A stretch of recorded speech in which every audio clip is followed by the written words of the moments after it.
con una huelga de la policía, con las calles tomadas por los narcos. Tú te ves así, teniendo que decidir día a día si abres la fábrica o no la abres, si cargas o no cargas el camión, si vas o no vas, que llega un momento en el que te acostumbras tanto a tomar decisiones. A mí ese miedo se me quitó en Brasil. Ya había dado el salto a ser director financiero de Brasil al principio, director financiero de Latinoamérica después, sociedades allí que cuando llego facturan 40 millones, cuando vengo facturan 200 millones. Es una de las cosas de las que más orgulloso me siento de cuando vine allí. Que hubo personas que entraron conmigo siendo becarios. Hoy lleva toda la parte fiscal de Latinoamérica. Que es verdad que hay que aprender de los errores, pero no se puede extender tanto porque los errores tienen un coste. ¿Crees que ese empresario podría hacer lo mismo sin un consejero con una experiencia y demás? Yo creo que ese empresario podría llegar al mismo sitio sin un consejero. No tengo ninguna duda. ¿Que le llevaría mucho más tiempo? Tampoco tengo ninguna duda. Necesitas un controller en tu vida. Muchos directivos ya la llevan per se, pero el directivo te ve su parte estanca, el controller te ve la transversalidad y te puede enganchar una punta con la otra. Por el primer contacto que yo tengo con Paco Cosentino, ellos tienen también un hotel y en las vacaciones de la universidad yo me iba allí a trabajar, a montar bodas, a servir de camarero. Y me lo encuentro una noche y le digo, Paco, yo estoy estudiando, espero algún día poder trabajar en Cosentino porque yo llevo mi tierra adentro. Yo había estado 9 años en Brasil y dedicado a Brasil. Y yo me acuerdo un día hablando con él en su despacho y me dijo, es que tú no te acordarás, pero tú me dijiste que querías trabajar por tu tierra. Bueno, pues qué forma más bonita de trabajar por tu tierra en equipo. Si te lo propones y con un poco de suerte y algo de esfuerzo, puedes transformarte y llegar lejos, que es lo que espero que pase con Bordens.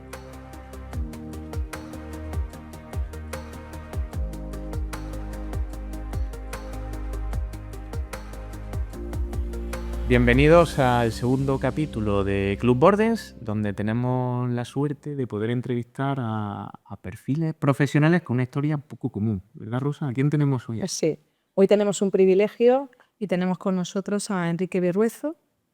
Durante aproximadamente una década fue director financiero en Latinoamérica de una gran empresa de este país. Actualmente director del control de gestión. Y oye, una cosa, Enrique, ¿cómo empezó todo esto? La verdad que todo es fruto de la casualidad y de la suerte, mucha suerte. No, en primer lugar, muchas gracias por invitarme a estar con vosotros. La verdad que capítulo 1 el listón se quedó muy alto con Rosa Aguado. Pero bueno. Encantada que digas esas cosas. Sí, ¿verdad?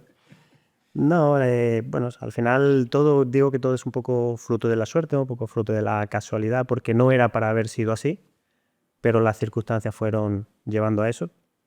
Yo soy de una familia muy, muy humilde de Almería, soy de un pueblo de Almería de 1800 habitantes, Fines. Todos podéis visitarlo cuando queráis, un pueblo magnífico, el mejor de Almería. Y soy de una familia muy humilde, estudié allí y me fui a la Universidad de Granada. Los 4 mejores años de mi vida. Una prima mía me decía, cuidado con irte a estudiar a Granada, cuando te vayas a Granada no te vas a querer ir nunca de allí. Lo hice de ello, después de muchos años he vuelto allí. Estudié Administración y Dirección de Empresas y digo un poco fruto de la casualidad todo, porque todo empieza ahí. Y estudié Administración y Dirección de Empresas porque no tenía muy claro qué quería ser. Solo sabía que cuando terminase la universidad quería trabajar. Y yo dije, bueno, pues algo que tenga muchas salidas y que no me comprometa al futuro, porque si estudias medicina tienes que ser médico. Si estudias enfermería tienes que ser enfermero. Y dije, bueno, pues Administración y Dirección de Empresas ya veré luego a qué me quiero dedicar. Si me gusta el fútbol, pues trabajaré de administrativo en un club de fútbol. Si me gusta la medicina, pues trabajaré de administrativo en un hospital. Y por ahí fue dando las cosas. Además, siempre una anécdota. Yo, cuando termino la universidad, estoy 4 años como auditor externo de contabilidad, auditor de cuentas. Y el primer examen que yo hago en la universidad, contabilidad general, nunca me olvidaré, saco un 5,00. Y digo, pues está claro que a contabilidad no me voy a dedicar. Y luego todo me ha llevado a eso. Pero fue casualidad que todas las optativas que había fuesen de contabilidad. Me las tuve que coger porque necesitaba los créditos, porque yo sabía que a los 4 años tenía que terminar mi carrera. Y vi que quitando ese 5 no se me daba mal del todo. Y que era aplicar sentido común y no se me daba bien. El último año de la carrera universitaria tengo auditoría de cuentas y viene una Big Four a presentar su empresa, Deloitte en este caso, porque tenía oficina en Granada. Era y es la única Big Four que tenía oficina en Granada. Y dicen, bueno, quien quiera puede rellenar este panfleto y ya veremos si os llamamos o no llamamos. Eso era el mes de mayo, una cosa así, último año de carrera. Yo decía, bueno, yo lo relleno y lo peor que puede pasar es que no me llamen. Y me llaman a los 15 días que si quiero hacer una entrevista de trabajo. La hacemos en las oficinas que había en Avenida de la Constitución de Granada, nunca se me olvidará. Y me llaman para hacer una segunda entrevista, la hacemos y empiezo a trabajar con ellos en septiembre. En la oficina de Granada, que éramos solamente 4 personas y la gerente. Había 2 equipos, un jefe de equipo, un junior y una gerente. Entramos 2 el mismo año. Y fruto de la casualidad, cuando llevo 2 meses trabajando allí, mi jefe de equipo se va. En este caso jefa, Senda. Y viene la gerente y dice, bueno, no te preocupes, la otra jefa de equipo irá pivotando porque no puede venir gente a ayudar, al final esta oficina es muy pequeña. Y eso pasó la primera vez, el primer cliente. Luego ya pues, del primer año iba solo a los clientes y eso siempre me ayudó pues, a tener que aprender un poco más. Pasan varios años, estoy trabajando en Deloitte y llega un momento, creo que todos los que hemos trabajado en las Big Four, llega ese momento en el que te planteas el quiero, si me quedo es para hacer carrera, si no es el momento de salir.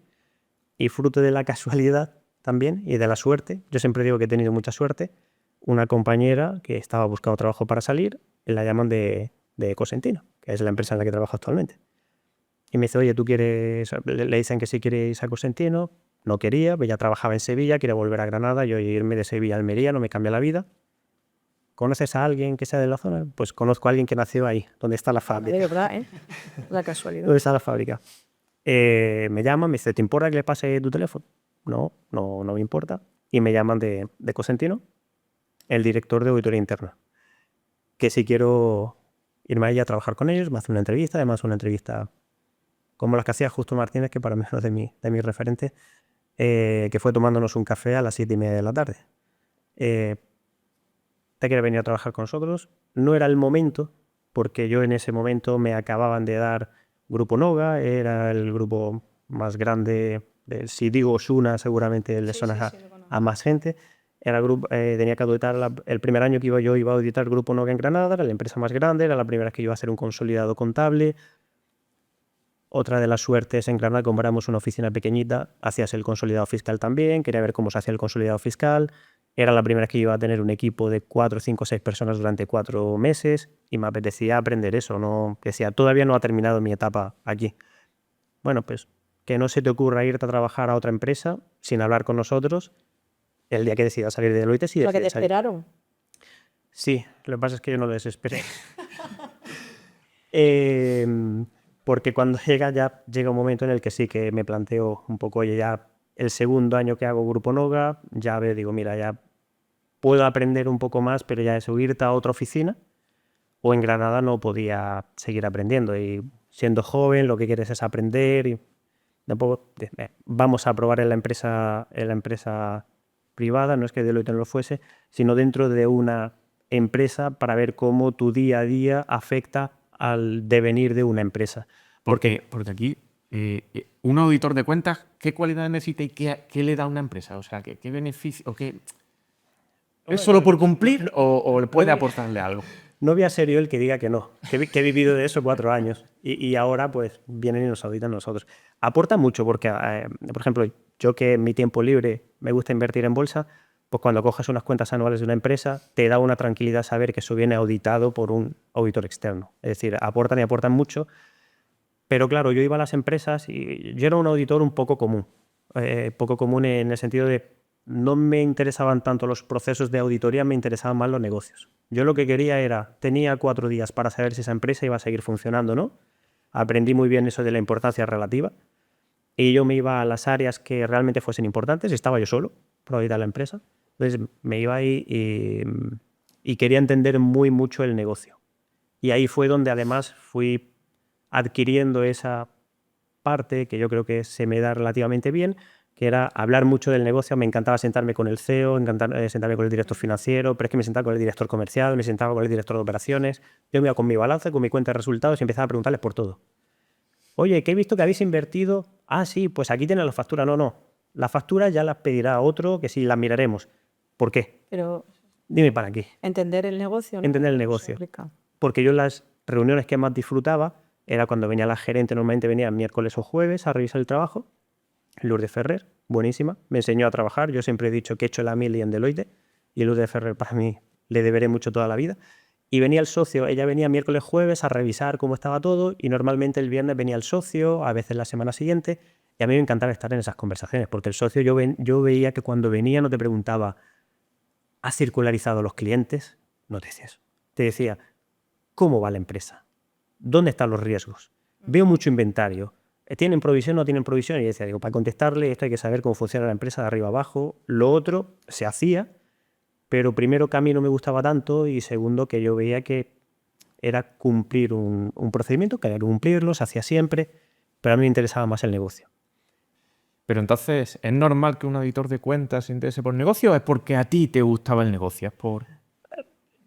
Yo entiendo que debería de ser normal, pero yo veía que en lo normal cuando yo me juntaba con los grandes amigos que tengo todavía a día de hoy, se centraban mucho en, oye, ya has circularizado a clientes, ya has cuadrado con el banco, ya has conciliado, y de nuevo, todo eso se hacía, pero a mí me interesaba más el negocio, y claro, tenía un poco de frustración cuando tú salías de allí y decías, me he enterado de cómo funciona el negocio, le hacías tu carta de recomendaciones, que se hacía, pero yo hasta el año que viene no vengo. Y el año que siguiente sí que, pues, como ya ibas teniendo un track record, ibas hablando con él y tal, y decía, oye, a mí me gustaría vivir dentro de una de esas empresas para ver cómo yo puedo tomar decisiones que impacten a esa empresa y ayudar a esa empresa a que sea mejor.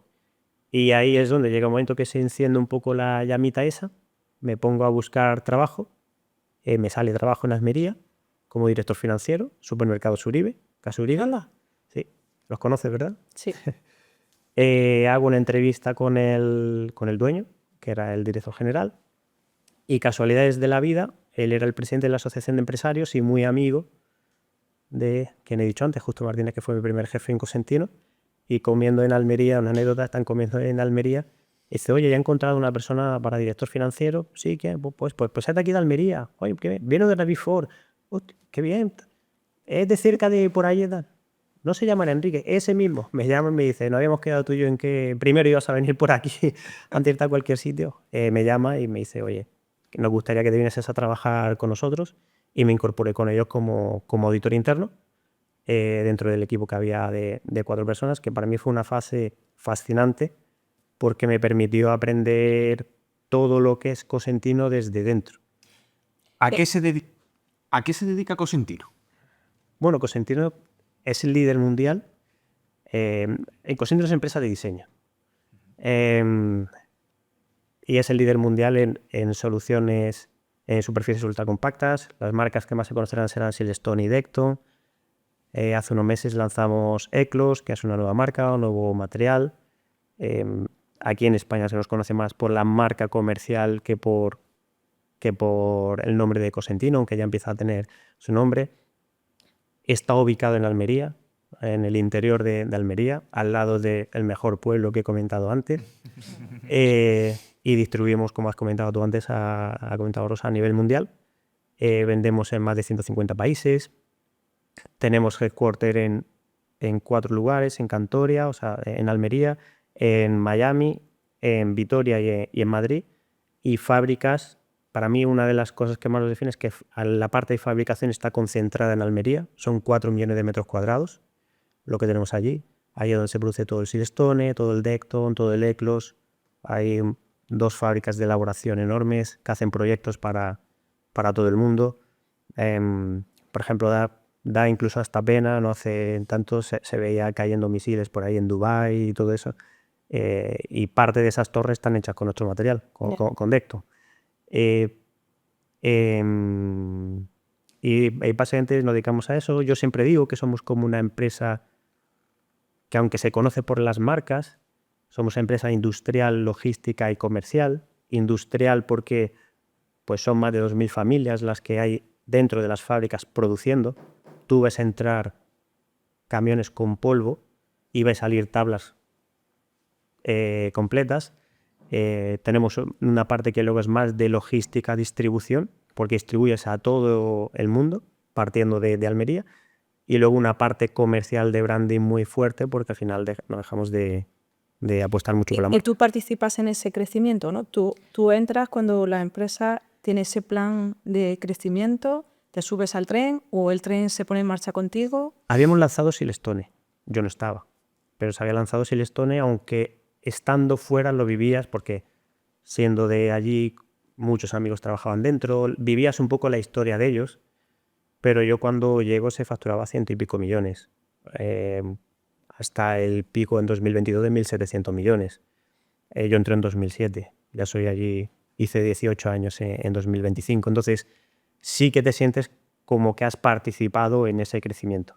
Y como decía, en esa primera fase además te da la oportunidad, pues como autor interno, pues me tuve que recorrer todos los centers que había en España, todos los centers que había en Europa, visitar todo, ver todas las plantas y todos los procesos productivos, y eso te ayuda mucho para cuando llega un momento en el que me proponen irme a Brasil como director financiero, porque te vas allí siendo un poco un apéndice de lo que hay aquí, porque sabes cómo funciona todo por dentro.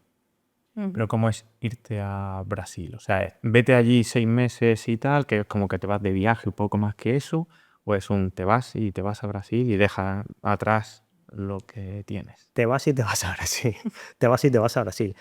La verdad que, de nuevo, un poco por suerte, llevábamos varios años sin hacer la auditoría yo estoy en el departamento de auditoría interna, llevábamos varios años sin hacer la auditoría de Brasil, y yo me voy a hacer la auditoría de Perdona, Brasil. porque ya estabais en Brasil, ya llevabais tiempo. Sí, sí. Y en algún país más de De Latinoamérica, en Latinoamérica Brasil y o en México. Brasil y México. Brasil y México. Y en Brasil es el único sitio, además de en Almería, donde hay producción. Vale. Pero toda la parte de piedra natural se hace allí y se exporta sobre todo a Estados Unidos. Como decía, en 2010 voy allí a hacer la auditoría. Llevamos un par de años sin ir. Y al venir en 2010 hay una reunión en un despacho, que hay un poco de discusión con algunos números de allí de Brasil, y se toma la decisión de que hay que mandar a alguien allí.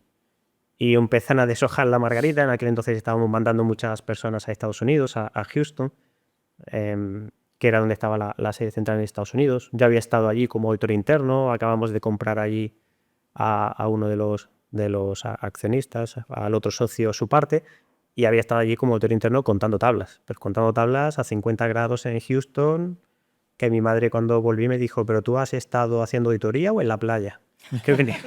Digo, no, es que las tablas estaban fuera. Acabamos de comprar ahí y se estaba yendo mucha gente allí. Y a mí me proponen irme a Brasil. La verdad que siempre le agradeceré a Sid y a Cintia, que eran las personas que estaban allí, porque cuando les dicen, no, ya hemos pensado que se vaya Enrique ahí como director financiero, ellos le dijeron, lo firmamos donde queráis, ha estado aquí haciendo la auditoría interna, ha encajado súper bien, porque hay que pensar que ellos llevaban la gestión de Brasil, y pensad en, yo estoy gestionando Brasil y ahora la matriz me manda a alguien de la matriz aquí, ¿a qué? Entonces, Eso da miedo. claro. Poniéndote allí da miedo que te viene una materia para Y cargar. además, cuando yo llegué allí me trataron como si fuese un hijo. O sea, me abrieron ¿Y las tus puertas. circunstancias personales en ese momento? ¿Tú estabas solo? Yo tenía pareja aquí, pero claro, la aventura Brasileño no le convenció. no le convenció. Brasil no le convenció, y a mis padres tampoco les convenció. Pero tú decidiste que sí. A mí, yo al principio dije que no varias veces. Es irte a Brasil. Yo decía... Yo que viví en Valencia, lo veo lejos y ahora sí me parece... No, yo decía, se está yendo todo el mundo a Houston, a Estados Unidos, yo también me quiero ir a Houston, a Estados Unidos. Pero yo siempre tenía mi cosilla porque en la época en la que estaba en la universidad, por temas varios, yo nunca pude hacer un Erasmus. Y siempre había tenido esa cosita de vivir en el extranjero, aprender otro idioma, no aprenderlo en España, aprender a hablar inglés o el que sea, sino aprender un idioma y vivirlo. Y había el angelito y el demonio que se te pone en el hombro, y uno decía, vete, es tu oportunidad. El otro decía, ¿qué necesidad tienes? Además, el director de auditoría interna de aquel entonces era Justo Martínez, y me dice, si no te vas, no pasa nada, que a mí me queda muy poco para jubilarme, y te puedes quedar de director de auditoría interna. Pero aún así, yo digo, bueno, ¿cuántas oportunidades voy a tener de ser director financiero? Me gustaría tener una experiencia fuera. Lo peor que puede pasar es salir mal, vámonos. volverme, claro. ¿Cómo es ese día que aterrizas en Brasil, sales y dices, pues aquí estoy? Es un poco... Yo soy una persona muy positiva por naturaleza y resiliente, y siempre le intento ver las cosas buenas a todo. Y yo llego ahí el primer día y digo, bueno, pues esto es unas vacaciones pagadas en Brasil, que voy a tener que trabajar mucho, pero ¿cuánto le gustaría estar en Brasil En un proyecto así. en un proyecto así? Pero con muchos miedos. Con muchos miedos, sobre todo por la incertidumbre de... Yo ya había vivido 8 años en Granada, entonces el estar lejos de mi casa, pues no es lo que pasa es que estar en Granada es una cosa y estar en Brasil es otra. Claro. Pero yo había estado 8 años fuera de casa, entonces esa parte... Pero mucha incertidumbre. Pues yo sabía que pues si hubiese sido por mi familia, hubiesen preferido que me hubiese quedado aquí. Tenía una relación aquí que no sabía que iba a pasar. Y al final yo decía, bueno, me voy para 2 años. Pues yo me fui con un contrato firmado que iba para 2 años, ampliable a 3. Decía que, bueno, 2 años se pasan volando. ¿Y Le he los 2 tirado 2 años se meses. convirtieron en cuánto? En 9. O sea, que te encontrabas bien, aquello te iba... Hubo sus fases. Esto es como todo. Esto es como Cuenta esa como la fase. economía. Hay momentos buenos y momentos malos. A ver, hubo una primera fase que fue muy bonita, muy interesante, de aprender muchísimo. Yo me acuerdo de esa primera semana, una anécdota, me acuerdo de esa primera semana, yo no hablaba portugués, ni una palabra. Y me sientan, yo me iba para ser director financiero. Me sientan en una reunión con los bancos con los que trabajábamos, con Banco de Brasil, con el Banco Santander y la anterior gerente financiera y yo, ahí en la reunión. Y empiezan a hablar y la gerente financiera les dice, no te preocupes, yo te voy traduciendo, y le dice a ellos en portugués, no os preocupéis, id hablando conmigo que ya yo le voy traduciendo. Y yo dije, ¿dónde me he metido? Porque yo no hablaba una palabra de portugués. A partir de ahí decidí que los fines de semana no se salía más con nadie de la empresa, porque todos hablaban español, y yo los fines de semana me dedicaba a salir para aprender portugués. Y fue una época muy bonita de aprender mucho. Aprender de un país, de una cultura, de unas reglas fiscales muy complejas. Es el segundo país más complejo a nivel fiscal del mundo. De aprender de otra forma de hacer negocios, pero con la enorme suerte de que el tamaño de la empresa allí me permitía que, siendo director financiero, yo sigo siendo curioso, sigo siendo el mismo Enrique que era auditor de cuentas, quería meterme en todo y me permitía meterme en todo. Vale. Además, yo conté con la confianza de la matriz desde el principio, me dejaban opinar y me dejaban hacer... ¿Y cómo se percibe allí precisamente eso? Alguien que viene de la matriz y no se limita al ámbito financiero, sino que se mete en todo. Pues ahí es donde tengo que agradecer mucho a las personas que había allí, porque a mí me abrieron las puertas desde el principio. Me enseñaron todo lo que sabían, me trataron como una persona más. Obviamente yo tuve que hacer mi equipo. Es una de las cosas de las que más orgulloso me siento de cuando me vine allí, que hubo personas que entraron conmigo siendo becarios y a día de hoy son responsables regionales, ¿no? Por ejemplo, una persona entró conmigo de becaria en la parte fiscal, hoy lleva toda la parte fiscal de Latinoamérica, del grupo, y ver crecer a esa gente, ver que tu equipo se va montando, te vas enfrentando a retos nuevos. La primera, yo empiezo a hacer entrevistas con todos para conocer un poco a todo el mundo, y me doy cuenta que todo el mundo empieza a quejarse del que tenía al lado, y el que está al lado empieza a quejarse del que tenía al lado. Todo eso dentro del equipo. Y me invento oye, pues vamos a hacer una evaluación todos de todos, va a ser secreta, pero nos vamos a sentar todos juntos a ver lo que todo el mundo ha dicho de nosotros, de cada uno de nosotros, incluido yo. Y yo no sabía lo que iban a decir de mí. Porque, oye, hay que generar confianza. Y eso que yo fue un poco de, vamos a probar, de nuevo, si sale mal, si sale bien, pues eso que nos llevamos. Oye, empezó a traccionar, empezó a generarse ahí un equipo, empezó a generarse confianza, empezó a generarse el que ya nadie criticaba a nadie ni se quejaba de nadie, todo se convierte en un equipo, vamos complementándolo con gente que vamos contratando y se hace un súper equipo allí. Entonces, hay fases bonitas, fases un poco más delicadas. 2015 yo vengo de vacaciones en agosto, estando de vacaciones aquí, pues a mi padre le detectaron cáncer. Estando aquí, pues ya te quedas aquí a ver qué pasa. Parece que medio se recupera. Yo me despido de él en la puerta de mi casa en noviembre, desde agosto hasta noviembre estaba aquí. Me voy 2 semanas a Brasil, pero me iba un poco a dejarlo todo organizado porque yo me había venido sin pensar que iba a haber una Sí, vienes de situación un de viaje estas. normal y te Claro, encuentras y...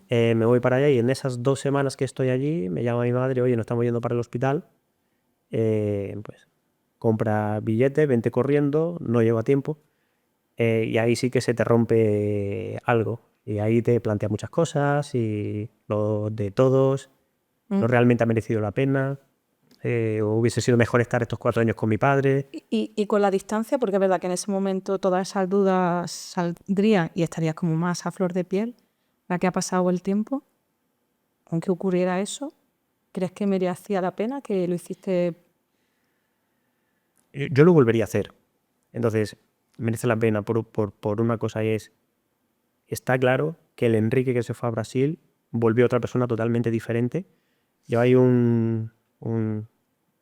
fue el primer ejecutivo español de Coca-Cola, Marcos de Quinto, y tiene varios podcasts y tiene incluso un libro, Desde la Trinchera, que él dice que muchas veces le preguntan los directivos en las evaluaciones, le dicen, oye, ¿qué máster me recomiendas hacer? ¿O qué tal? ¿Qué puedo hacer? Porque quiero... Él siempre dice, vete a África y si eres capaz de volver sin dinero, eso es lo que mejor puedes hacer. Y yo, salvando las distancias, a mí me hizo crecer muchísimo como persona. A mí No me solo hizo... profesional, sino también como persona. Correcto. Y yo iba buscando un poco también esa vivencia que no había tenido. No sé si a vosotros os pasa, pero una de las sensaciones que yo tengo en el día a día, no solo en la empresa, sino fuera de la empresa, es que cuesta mucho trabajo tomar decisiones a los directivos. Muchas veces les cuesta trabajo y es como que la parálisis por análisis, siempre te piden un análisis más, un número más, un tal, y dices, bueno, pero toma ya la decisión. Muchos empresarios también con los que te vas encontrando después, a lo mejor ahora, a lo mejor antes también me los encontraba, pero ahora ya con ese bagaje te encuentras muchos empresarios que te preguntan mucho de cosas de necesitan, saben lo que tienen que hacer, pero necesitan a alguien que les diga, hazlo. A mí ese miedo se me quitó en Brasil. Cuando tú te ves en Brasil con mi amigo Adrián Medina y Paco Fernández, con una huelga de la policía, con las calles tomadas por resumirlo mucho, por los narcos. Huelgas de la policía es que la policía no trabaja. Que la Con lo policía no cual, no hay trabaja, policía. no hay policía. Tú te ves así, teniendo que decir día a día si abres la fábrica o no la abres, si cargas o no cargas el camión, si vas o no vas, y si vas, qué medios pones, y si, o sea, te ves en el día a día allí tomando decisiones que llega un momento en el que te acostumbras tanto a tomar decisiones que luego ya es algo en el que, es lo que te digo, hablas con un empresario y le dices, pero si está claro, tienes que hacer esto, esto y esto. No, si yo también lo estaba pensando, pero claro, siempre. Entonces yo aprendí muchísimo a nivel personal, a nivel profesional, y a nivel personal porque pues estar allí sin apoyo de nadie, teniendo tu familia a 24 horas, a mí me gusta más medirlo en tiempo que en distancia porque son 24 horas, son muchas decisiones las que tienes que tomar todos los días y no tienes nadie que te diga pues por aquí o por allí. Pero hubo algo también muy bueno a nivel personal allí, ¿no? Claro, la parte mala fue la de 2015. Yo decido, me quiero ir para España. Ya hablo con la empresa, le digo, no, yo me quiero ir de aquí.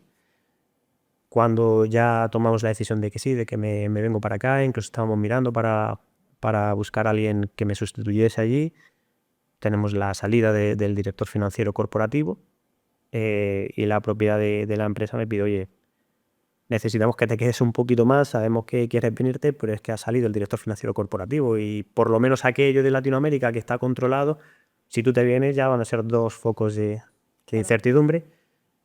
Obviamente les digo que pueden contar conmigo, pero yo tengo mucho que agradecerle tanto a la empresa como a la familia Cosentino. Y alargo un poco más mi estancia allí y por suerte, por eso digo que soy un chico con suerte, por suerte la alargo porque conozco a mi actual... El amor. A mi actual Llega el amor. Además la conozco cuando yo decía, yo no quiero saber nada de brasileñas porque yo me quiero volver a España. Entonces, como quiero volver a España, si yo conozco a alguien aquí que no quiera salir de Brasil, ¿qué voy a hacer? Y no quiero nadie del trabajo. Y trabajaba O sea, en Cosentino y lo liaste era en todo. sí, la lié parda. Pero me vine de allí con una mujer maravillosa y con mi primera niña que nace allí, a pesar de, porque nosotros queremos que naciese aquí, nada en contra de que naciese en Brasil, pero queremos que naciese aquí, pero nos pilló el COVID Ajá. por medio. Y cuando íbamos a coger el avión, cerraron los aeropuertos la semana de antes y tuvo que nacer en Brasil. ¿Y cómo es para tu pareja tomar la decisión de vamos a ir a España? Porque igual que tú diste el paso de ir allí, era duro, ella estaba dando un paso de venir aquí. Yo he tenido mucha suerte. He tenido la suerte de... Oye, algo habrás hecho para tener buena suerte. Que suerte te pille trabajando. Pero bueno, tuve la suerte de que doy con una persona que yo le decía, digo, mira, no puede pasar nada entre nosotros porque yo me quiero volver a España. Vale, yo no quiero quedarme en Brasil. Si yo mi sueño siempre ha sido... Ella cuando estaba en el instituto ya se fue de intercambio a Estados Unidos, le encantó la experiencia. Luego nosotros ya estábamos juntos, pero estuvo un tiempo trabajando con Cosentino en las oficinas de Miami. A ella siempre le ha gustado mucho vivir fuera de Brasil. Le encanta Brasil, intentamos ir todos los años, cuando está allí lo disfruta muchísimo, pero era algo que entraba dentro de su planificación futura. O sea, era para ti. Sí. Luego tengo mi amigo Paco Fernández, siempre me decía en Brasil, tú no te preocupes, hay un tiesto para cada maceta. Pues eso lo dice mi madre también. ¿Ves? Mujer sabe. Y apareció mi tiesto. Entonces, sí, nos vinimos para acá en 2020 con el COVID y de entonces estamos por aquí. Y ella laboralmente trabaja, ¿no? O sea, también Ella aquí salió, porque... sí, ella salió de Cosentino porque llega un momento en el que sí que decidimos oye, ella No estaba en tanto. Estados Unidos, yo estaba en Brasil. Hay un momento que yo intento irme para Estados Unidos, pero no termina de salir bien. Y ella decide, oye, yo quiero estar contigo, me vuelvo allí y trabajar allí. Estuvo trabajando allí en Grupo Vale, una empresa muy grande allí en Brasil. Pero también estaba sabiendo que en algún momento nos íbamos a venir a España y que cuando se viniese a España, y de hecho, para venir a España ya salió de allí. Nos vinimos a mi pueblo de 1800 habitantes. Madre mía. Cariño, vamos a ir a España, te voy a presentar mi país. Te vas a un pueblecito de Pero yo 1800 habitantes. Yo tenía allí mi ático comprado y estaba al lado de la fábrica y dijimos, oye, era lo más fácil, era más cómodo. Mi madre vivía y sigue viviendo allí. Teníamos una niña pequeña que tenía 9 meses. Como mi madre cuenta, el día que yo la vi entrar el día de Reyes con un frío que hacía, allí aquella cosilla, pues nos volvimos allí porque era la solución más fácil. Aunque siempre tuvimos claro que en cuanto pudiésemos queríamos irnos a Granada. Sí, que era algo temporal. ¿Y profesionalmente para ti esa vuelta, Enrique? Vuelves a la matriz, pero como una persona diferente, también personal y profesional. Vuelvo como una persona diferente y además vuelvo como una persona muy diferente de la persona a la que se Entonces, había. para un Enrique, esperarían recibir a ese Enrique y... Yo ahí, mira, y nunca le agradeceré lo suficiente sigue siendo mi jefe de Julian Edwards, y a Eduardo Cosentino, que cuando estaba en Brasil era mi jefe también funcional, el funcional o el jerárquico, porque llevaba todas las Américas, que apostaron por mí en ese momento. Habíamos tenido 2 años probados 2 directores en control de gestión aquí que no terminaban de encajar, venían de fuera, y éramos muchos, no porque yo estuviese aquí, yo estaba en Brasil, en mi mundo, haciendo ahí mis cosas, que pensábamos que un puesto como el de control de gestión, dentro de Cosentino tiene muchísimo peso. Tenía que ser alguien de dentro porque tenías que conocer la empresa por dentro. Si no, iba a ser muy difícil, pues porque tenemos una cultura corporativa muy fuerte, eso nos hace diferentes, tienes que saber mucho cómo son todos los procesos, todo está enganchado con todo. Como he dicho antes, es una empresa industrial, de distribución y comercial, pero todo tiene que ir muy hilado y entonces, si vienes de fuera, puede ser que encajes, pero hasta que tú vengas a enterarte cómo va, se han pasado 2 años. Y nosotros allí disfrutamos de los éxitos, pero me acuerdo un día que le hicieron una entrevista a Eduardo Cosentino que decía que una de las cosas que nos define es que disfrutamos poco de los éxitos, en que hoy tienes el éxito, lo disfrutas, mañana por la mañana en el comité ya dices, bueno, sí, pero ¿ahora qué? Eso en el mundo empresarial de grandes empresarios lo estamos oyendo. Sí. Y yo me acuerdo, que en la época del COVID había tensión, después del COVID había tensión porque teníamos una demanda enorme, éramos los únicos que conseguimos servir en Estados Unidos y había una tensión enorme porque queríamos servir los pedidos. Cuando se pasa un poco eso y viene la crisis en Estados Unidos, la tensión es porque ya no hay tanta demanda en Estados Unidos. Al final, y te das cuenta que no es la tensión, es que siempre se va buscando la mejora continua de forma permanente. Y gracias a Dios hemos estado liderados durante muchísimo tiempo. Y ahora también, que es Paco Cosentino y ahora con Pilar, que es un visionario y siempre te estaba buscando la vuelta a todo, aunque confiaba como nadie en su equipo. Yo tengo una anécdota con él, bueno, tengo muchas, pero tengo una anécdota con él. Me voy a Brasil, de director financiero. Mi experiencia de director financiero era cero. Era cero. Yo había sido auditor de cuentas, que era revisar la contabilidad intentando que no me engañasen, que la contabilidad era aquella, y luego había visto muchos procesos internos, pero el proceso de cómo se producía la tabla, cómo se hacía un abono, esa era mi experiencia de director financiero. Y yo me quito el sombrero de que le diesen la oportunidad a un chaval, yo era un chaval de 27 años, de irse director financiero a una filial, confianza absoluta. ¿Y qué vio en ti para darte esa confianza? ¿Qué piensas que vio? Yo siempre digo lo mismo cuando me viene a cantar más preguntas. Vaya, y me la digo, suerte, ¿eh? no, yo siempre, que antes me he ido de la pregunta, yo siempre lo único que prometo es trabajo, honestidad y honradez. Yo a día de hoy, cuando contratas a alguien, si tienes esas tres cosas, suele funcionar bastante bien. Bueno, la anécdota con él. Me voy a Brasil, estamos implantando un ERP. Todas las implantaciones de ERP, tú las habrás sufrido, porque vivirlas no es vivirlas, es sufrirlas, tú las implantas. Yo sé que llegué como director financiero y digo, bueno, pues pasadme el balance. No funciona. Bueno, pues pasadme, no funciona. Estábamos replicando en el ERP todas las facturas que íbamos haciendo porque el negocio no podía parar, para luego ir replicando en el ERP todo lo que habíamos hecho y reconstruir el histórico. Y llego a mi primer comité aquí en España, en el que venimos a rendir cuentas, el director general, Sidi, mi amigo Adrián, que iba a la parte productiva, que era la otra persona de España que se había ido conmigo allí, y yo. Y nos sentamos allí y dicen, bueno, vamos a ver los números de la empresa. Le enseño las ventas. Vale, las ventas. Vamos a algo más. Digo, no hay más. Hemos vendido. Y yo, claro, imagíname a mí como director financiero diciendo, yo me he ido allí a cuidar los números y no hay números. Y me acuerdo, Paco, que me dice, ¿sabes qué? Que no te preocupes. Que no nos hemos equivocado. Me dijo, dice, ¿tú qué harías? Digo, yo reimplantaría el ERP. Es que lo hemos hecho fatal. Dice, no, vamos a terminar de implantarlo, pero tú no te preocupes. Todas estas cosas cuestan muchísimo. Pero todo esto nos va a permitir que lo tengamos todo controlado. O sea, era un visionario. Él sabía que lo íbamos a pasar mal durante X tiempo y sobre todo él. A mí no me pidió ni una explicación. Y yo eso me sigo acordando hasta el día de hoy. Que otros tuviesen montado a lo mejor la momento. No me pidió ni una explicación. No. Luego me lo dijo, me llamó allí aparte de más, me tranquilizó, me dijo, oye, que confiamos en ti, que somos conscientes de lo que hemos hecho, que sabemos que esto es una transición. Tú no te preocupes, de aquí a un año hablamos. Y luego... Al año siguiente ya irían los números perfectos, ¿no? Sí. Sí, claro. Siempre van perfectos. Sí, entonces, cuando vengo aquí es un reto diferente del anterior porque además yo aquí me vengo a trabajar con colegas míos, que habían sido colegas míos con los que yo había estado trabajando de igual a igual, a los que yo respetaba y respeto muchísimo, en los que yo venía a ser su jefe. Y yo decía, ¿cómo voy a hacer esto? Si yo no... pero muchísimos. Otros han ido incorporando después, pero estaba Mar Alonso, había muchísimos que decía, digo, si yo no le voy a poder enseñar nada a esta gente.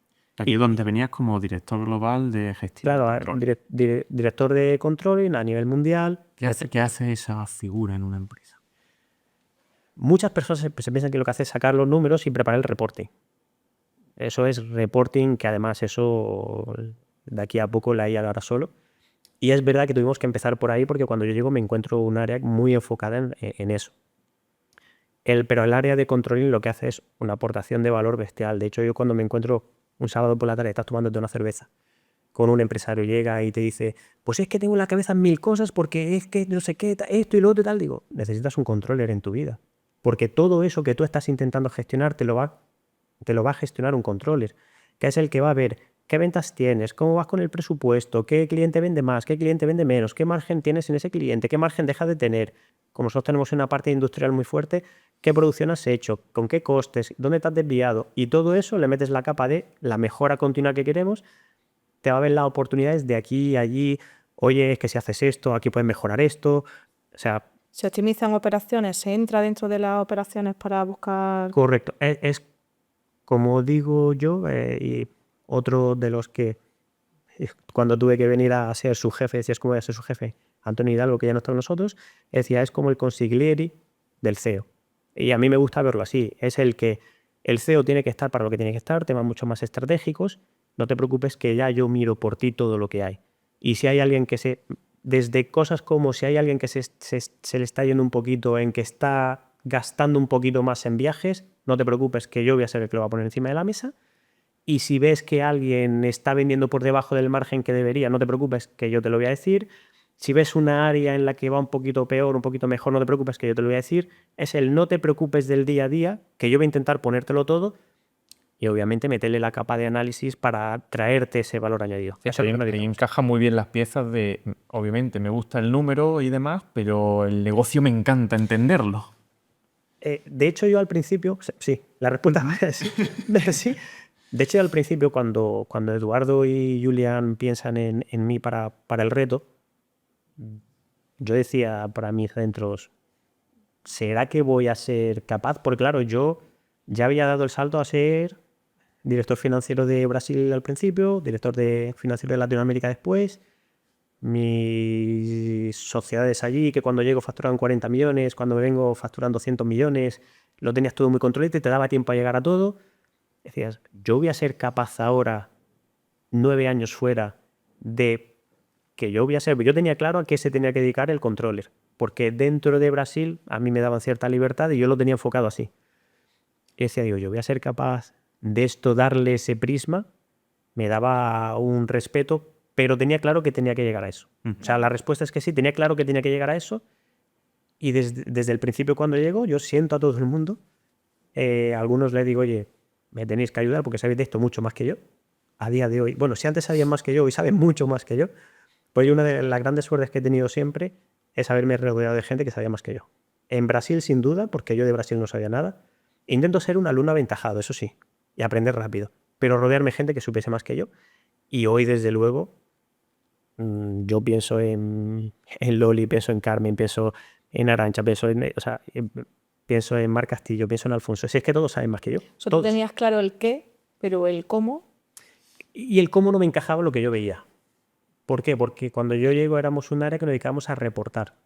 Y toda la discusión era si el número que reportábamos estaba bien o no.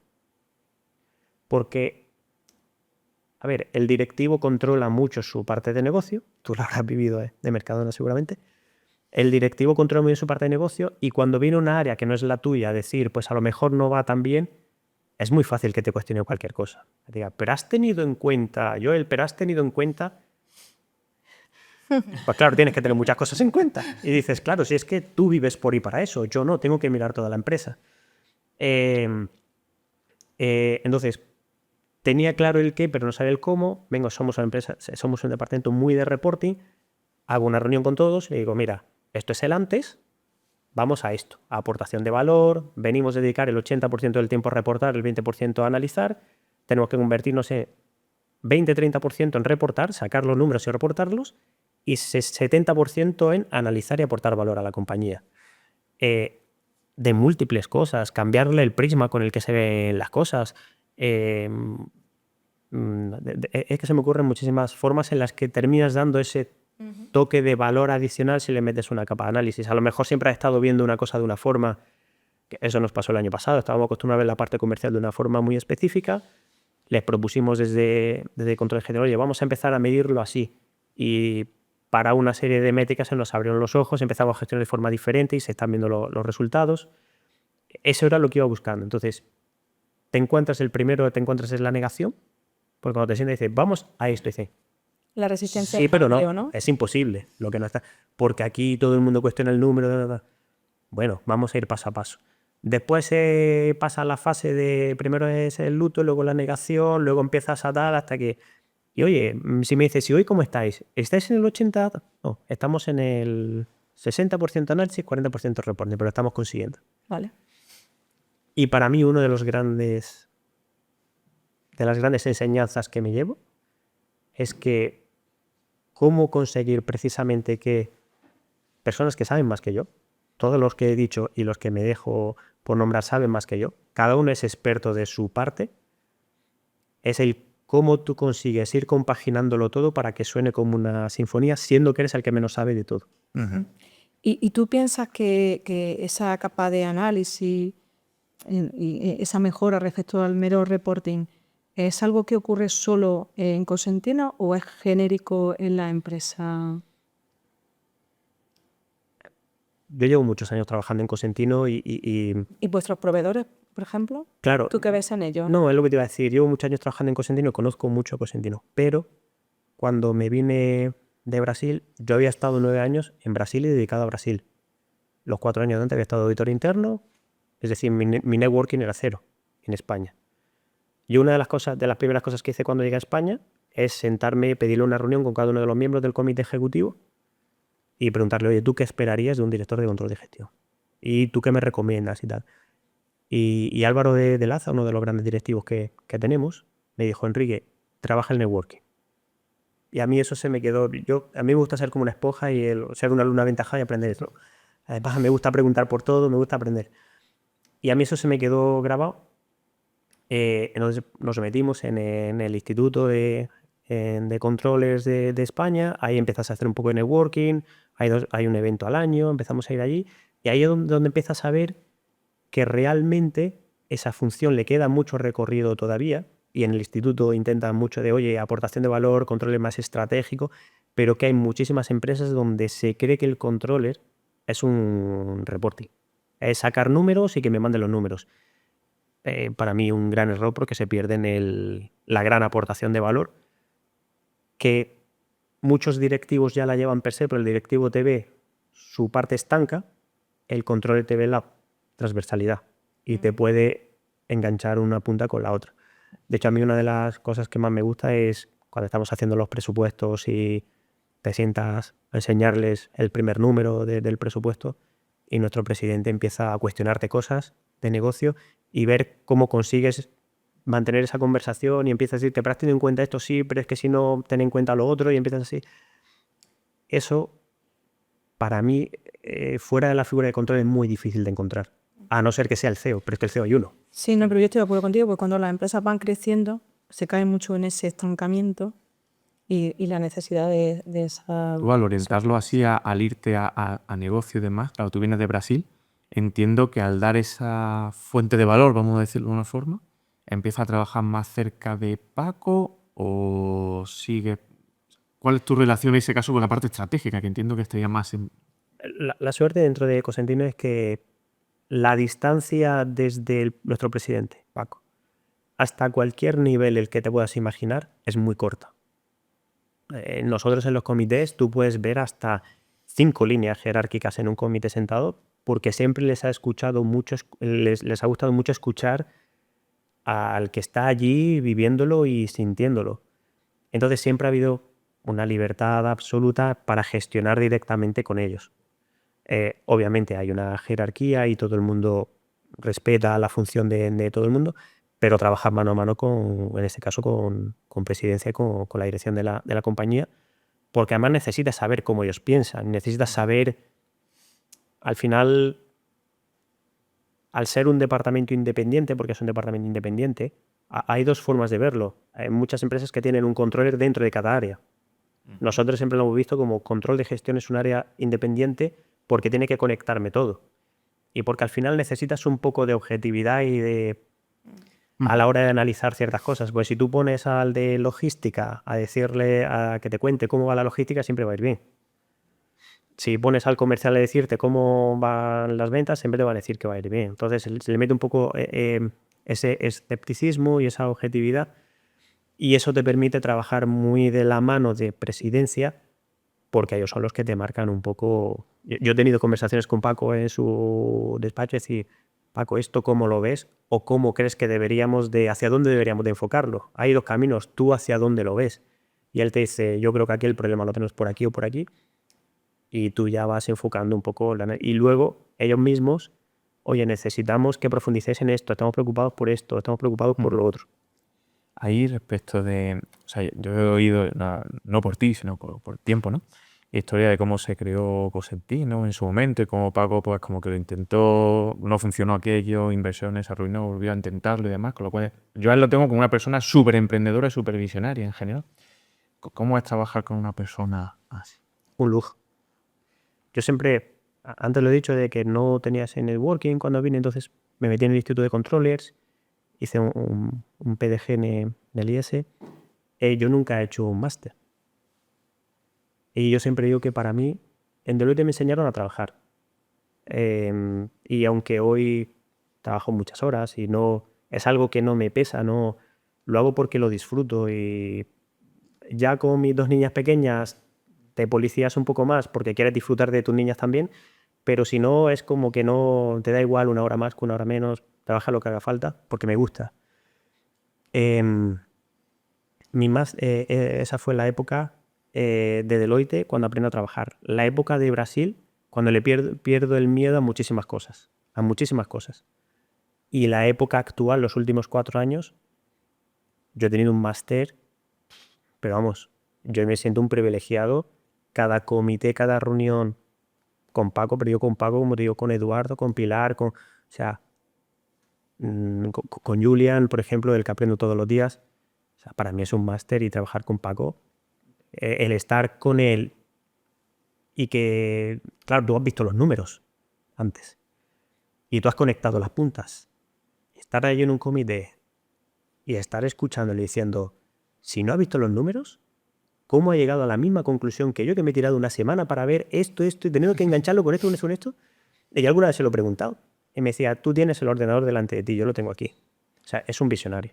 Y yo con él he tenido la suerte, pero luego, además, como humano, humanamente, mejor todavía. Yo nunca se me olvidará una anécdota en Brasil. En los 9 años que he estado allí, nos visitó varias veces y él siempre, cuando nos visitaba, siempre decía, oye, ¿mi español es dónde está? Vámonos a cenar esta noche. Y siempre se preocupaba por su gente. Los de allí también eran su gente, obvio. Pero bueno, él era consciente que tu familia estaba aquí, al final somos de la zona no es tan grande y ellos son de un pueblecito al lado. Y nunca me acordaré una noche, después de cenar, que él era así, él cenábamos y entonces se salía a fumarse su puro y se sentaba en los escalones del restaurante, se sentaba en los escalones del restaurante, de llamarme y empezar a preguntarme por ti como persona, ¿no? No le van igual los números, de llamarte y decir, ¿y tú cómo estás? ¿Y cómo te ves? Y oye, pues muchas gracias por el esfuerzo, tal. Y yo decía, digo, hostia, si es que parece que estoy hablando con mi padre, no distinguías el profesional de la persona y eso para mí, vamos, vale muchísimo. O yo empecé, o el primer contacto que yo tengo con Paco Cosentino es, ellos tienen también un hotel, el Hotel La Tejera, donde además de hotel hay celebraciones, hay comuniones, bodas, y en las vacaciones de la universidad yo me iba allí a trabajar, a montar bodas, a servir de camarero. Y me lo encuentro una noche y le digo, Paco, yo estoy estudiando administración de empresas, espero algún día poder trabajar aquí en Cosentino porque yo llevo mi tierra adentro y me gustaría pues poder aportar algo. Pues aquella conversación que yo ni había terminado de estudiar, y yo me acuerdo un día hablando con él en su despacho y me dijo, es que tú no te acordarás, pero tú me dijiste que querías trabajar por tu tierra. Bueno, pues qué forma más bonita de trabajar por tu tierra de aquí. O sea, entonces para mí es un fuera de serie. ¿Y tu reto actual? Bueno, mi reto actual. A ver, mi reto actual, que ya llevo haciendo muchos años, es seguir mejorando el departamento. Ahora, también te surgen retos más personales, por decirlo de alguna forma, en el que, pues por ejemplo, Boardings. Para mí es algo casi altruista, en el que a día de hoy, no sé si a vosotros pasa, a mí me pasa, me pasó con vosotros, el día que os conocí. Yo soy muy curioso y es que me encanta preguntar. Y cuando te conocí, Rosa, pues ¿cómo hace esto Mercadona? Tal? Cuando te conocí a ti, ¿y cómo los proyectos los gestionáis? ¿Y cobráis por horas o cobráis por no sé qué? O sea, yo soy así, no puedo evitarlo. Me pasa con todo el mundo. Y claro, vas dando con empresarios, ya ese networking que he dicho ya se va haciendo más amplio, vas conociendo empresarios.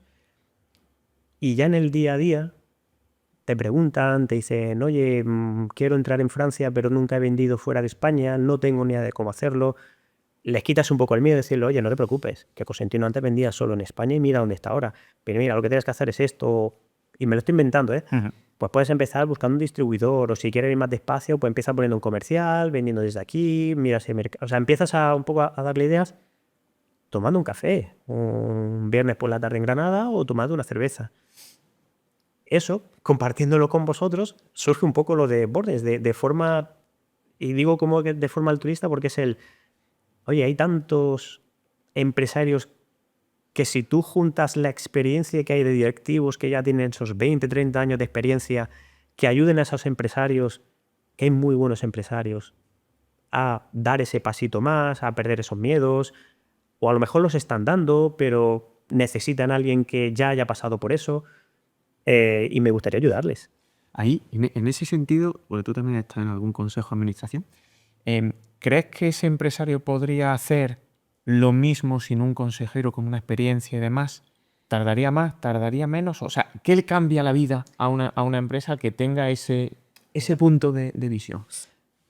Yo creo que, a ver, hacerlo lo puedo hacer, Ujú. ¿vale? Yo creo que Cosentino para mí, y no es porque yo trabaje y me siento súper orgulloso de trabajar allí, es una empresa puntera en muchísimas cosas, en innovación también, no solo de materiales, que lo es de productos y tal, sino de en muchos sentidos, y se ha apoyado mucho en consejeros, ¿vale? Entonces, no, hay que ser humilde. Yo, otra de las cosas que aprendí de Paco, hay que ser muy humilde. Entonces, yo creo que ese empresario podría llegar al mismo sitio sin un consejero, no tengo ninguna duda. ¿Que le llevaría mucho más tiempo? Tampoco tengo ninguna duda. ¿Que le puede costar más dinero porque no sabes cuánto te van a costar los errores? Y en esos errores puede que pierdas la oportunidad de hacerlo porque pienses que es que te va a salir mal siempre. También. Y luego además yo con eso de los errores, al mismo tiempo que dicen, y yo lo pienso, el que te aprendes y para aprender te tienes que equivocar y todo eso, también pienso que eso hay que matizarlo, que es verdad que hay que aprender de los errores, pero no se puede extender tanto porque los errores tienen un coste.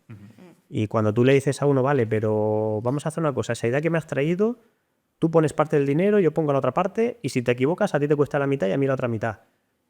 Es decir, los errores están muy bien, pero hay que dimensionarlo. Entonces, si tú les puedes ayudar a esos empresarios a disminuir, no que los vayan a tener, pero a disminuir ese porcentaje de error, lo puedes acompañar un poco. Además, con una de las cosas que comentábamos en alguna de las primeras reuniones, en que además ese empresario a lo mejor necesita hoy un perfil más estratégico porque quiere expandirse, o necesita un perfil más operacional, y le das la oportunidad de no, es que puedes contar con un perfil estratégico o con un operacional y no te casas con ninguno porque puedes ir jugando con uno con otro según con la necesidad que tengas. Yo es que lo veo y es lo que te digo, de hablar con empresarios, pues es que si es que no te preocupes que la idea la tengo. ¿Por qué? Pues me lo invento ahí y con toda la humildad. Enrique hay uno, yo puedo hablar al mes con 2 empresarios que son con los que coincides. Rosa hay una, Carlos hay uno. Pero si tú creas un ecosistema en el que haya esos directivos con experiencia, llamémoslo así, y esos empresarios con necesidades que puedan conectar, pues hay muchos directivos que... Y además una cosa que me he dado cuenta, el directivo se tiene que donar en parte, tiene que tener un poco de ser altruista, porque te donas a la empresa, porque yo no conozco, muy pocos directivos conozco que trabajen las 8 horas, y muchas veces lo hacen por el afán de ayudar y empujar aquel proyecto. Entonces, tengo el convencimiento de que esos empresarios, esos directivos con experiencia, cuando se vean ayudando a proyectos a crecer, es que va a ser una cosa que creo que además se puede retroalimentar y realmente lo creo. Entonces, dentro y por el lado profesional, pues seguir empujando al área de control de gestión y a Cosentino, que tenemos unos retos impresionantes. Además, como siempre estamos pensando en cómo hacer algo mejor, todos los años son un desafío, cada año por una cosa diferente. Entonces, y por el lado personal, pues Borders, y seguir ayudando todo lo que pueda a empresarios o a personas que muchas veces me escriben y tal, oye, ¿tú qué harías con esto? Hay personas que ven un poco de tu trayectoria y a lo mejor te preguntan y dicen, oye, a mí me gustaría que me aconsejas. Ya no hace mucho fui a la universidad, al aula de emprendimiento.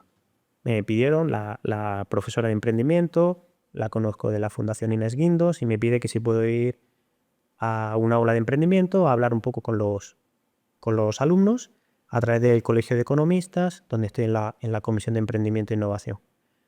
Y vamos allí, te sorprendería la cantidad de dudas que hay y de que le puedes ayudar a la gente. En este caso eran alumnos del último año. Me sorprendió negativamente que cuando dije, de los que hay aquí, ¿cuántos quieren emprender? Solo uno levantó la mano y digo, pues si este es el aula de emprendimiento, espera de todo el resto. Pero no, yo dije, bueno, espero que después de la charla de hoy alguien más levante la mano. Luego hubo más gente que levantó la mano. Y tenían ideas buenísimas. Pero no sabían por dónde empezar. Entonces, creo que podemos ayudar mucho a la sociedad. Como le dije a Paco hace muchísimos años, yo pienso que tenemos que... Yo siempre decía que lo hice demasiado pronto. Decía que hasta los 40, debería haber dicho a los 50, porque tengo menos de 50, pero más de 40, que hasta los 40 había que aprender. Había que estar aprendiendo de forma permanente de todos los que tienen más de 40. Y que ya a partir de los 40 había que empezar a enseñarle a la gente más joven para dejar ese legado. Creo que tendría que haber puesto a los 50, pero yo ya me veo en esa fase de, igual que le dije a Paco en su momento, me gustaría ayudar a mi tierra a desarrollarse, porque a mí me da pena muchas veces el ver el potencial que tenemos en Granada, el potencial que hay en Almería, el potencial que hay en Jaén, el potencial que hay en esas zonas, y pues no se tienen todas las oportunidades a lo mejor que hay en un Madrid o en un Barcelona o en estos sitios así. Y cualquier granito de arena que podamos aportar, igual que lo pensaba en ese momento, ahora con 20, 30 años más lo sigo pensando, y ahora sí me veo capaz de además poder ayudar un poquito a ese ecosistema empresarial. Genial. Sé que has traído un regalo. Antes de eso sí me gustaría añadir que a mí lo que me fascina mucho de Enrique es la componente dual entre curiosidad y después pasión cuando ve las cosas y demás. Yo creo que cuando ve, yo creo que le gusta ayudar a empresas, aunque sea eso, media hora de un café y demás, porque primero es muy curioso y después cuando ve las cosas, tú podrías hacer esto y aquello, y lo vive, no se lo dan consejo, hombre, no, hazlo así. No, parece que lo está viviendo mientras lo dice, eso me encanta. Lo vivo. Y sí, no, y se nota. Y por eso convence, porque lo dice desde dentro. Sí, lo dice de verdad. Sí. Pues, ¿qué has traído? Pues he traído una taza. Esta taza me acompaña desde mi segundo año que estaba en Brasil. Representa muchas cosas para mí, pero básicamente la transformación de cómo un chaval de un pueblo de 1800 habitantes, que una vez había una directora de recursos humanos incluso en Cosentino que decía, no, Enrique sí se va a Brasil, sí, Enrique se va a Brasil, sí, de aquí define esta. No, es imposible que sea de aquí del pueblo. Es imposible. Pues cómo puedes, si te lo propones y con un poco de suerte y algo de esfuerzo, puedes transformarte y llegar lejos, que es lo que espero que pase con Borders y con todos esos empresarios que busquen ayuda ahí. Pues muchas gracias, Enrique, por abrirnos la puerta a tu experiencia. Como has dicho, experiencias poco comunes, sí, la verdad. Así que muchas gracias por tu tiempo y por abrirnos esa puerta. Muchas gracias, Enrique. Muy revelador. Gracias. Gracias a vosotros.